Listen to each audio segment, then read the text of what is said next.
যে পরিমণি অপবিশ্বাসকে ভণ্ড বলেছিলেন ৬ মাস পর পর ধর্ম চেঞ্জ করে বলে কটাক্ষ করেছিলেন, সেই পরিমণিকেই কিনা অপবিশ্বাস আজকে প্রশংসায় ভাসালেন। ঠিক এমনটাই জানাচ্ছে কালের কণ্ঠ। পরিমণিকে উদ্দেশ্য করে অপবিশ্বাস বলেছেন, পরি খুবই মিষ্টি মানুষ, সে আমার পছন্দের একজন।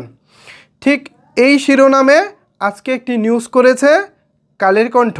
চলেন এই নিউজটি পড়ে দেখা যাক মূলত কী কারণে অপবিশ্বাস পরিমণিকে প্রশংসা ভাসালেন। তো অপবিশ্বাসের যারা ভক্ত আছেন তাদেরকে বলবো ভিডিওটি শুরু থেকে শেষ পর্যন্ত দেখবেন, তারপর অবশ্যই আপনাদের মূল্যবান মতামত জানিয়ে যাবেন। তো চলেন এবার মূল বিষয় শুরু করা যাক।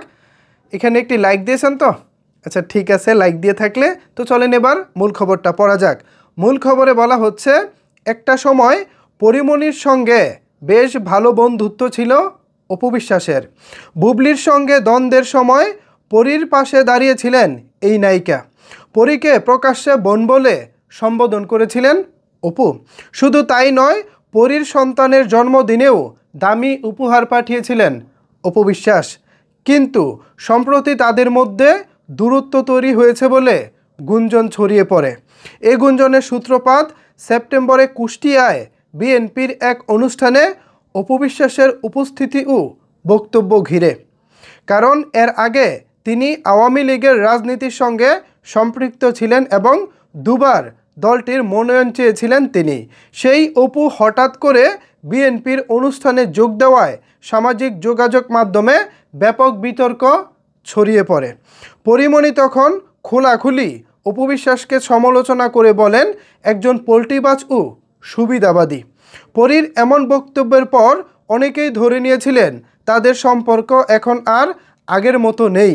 পরীর ছেলের সাম্প্রতিক জন্মদিনেও অপু উপস্থিত না থাকায় সেই গুঞ্জন আরও জোরালো হয়। তবে এবার তাদের সম্পর্কের অবস্থান নিয়ে মুখ খুললেন অপবিশ্বাস নিজেই। সম্প্রতি এক সাক্ষাৎকারে পরীর সঙ্গে সম্পর্কের বর্তমান অবস্থা নিয়ে প্রশ্ন করা হলে তিনি শান্তভাবে বলেন, সম্পর্কের কিছু নেই তো, সবাই আমার অনেক পছন্দের মানুষ, সেও আমার পছন্দের একজন, খুব মিষ্টি মানুষ, আমার দিক থেকে কোনো সমস্যা নেই। অপুর এই বক্তব্যে অনেকেই মনে করেছেন বন্ধুত্ব বজায় রাখার ইঙ্গিতই দিয়েছেন তিনি। তবে পরিমণির পক্ষ থেকে এখনও পর্যন্ত কোনো প্রতিক্রিয়া আসেনি। অপবিশ্বাসকে সর্বশেষ দেখা গেছে সরকারি অনুদানের ছায়াবৃক্ষ ছবিতে। বন্ধন বিশ্বাসের পরিচালনায় ছবিটিতে তার বিপরীতে ছিলেন নীরব হোসেন।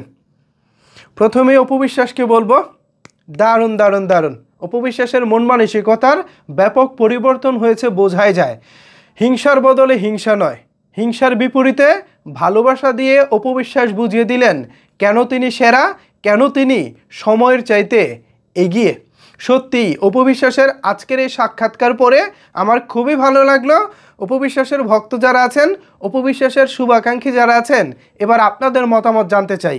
যেই পরিমণি অপবিশ্বাসের প্রতি বিদ্বেষ ছড়িয়েছিলেন, সেই পরিমণির প্রতি এবার অপবিশ্বাস ভালোবাসা জানালেন, তাও সেটা চমৎকারভাবে। এ বিষয়টি নিয়ে আপনি কি ভাবছেন জানিয়ে দিন আপনার মতামত নিচের কমেন্ট বক্সে। ধন্যবাদ সবাইকে এতক্ষণ আমার সাথে থাকার জন্য।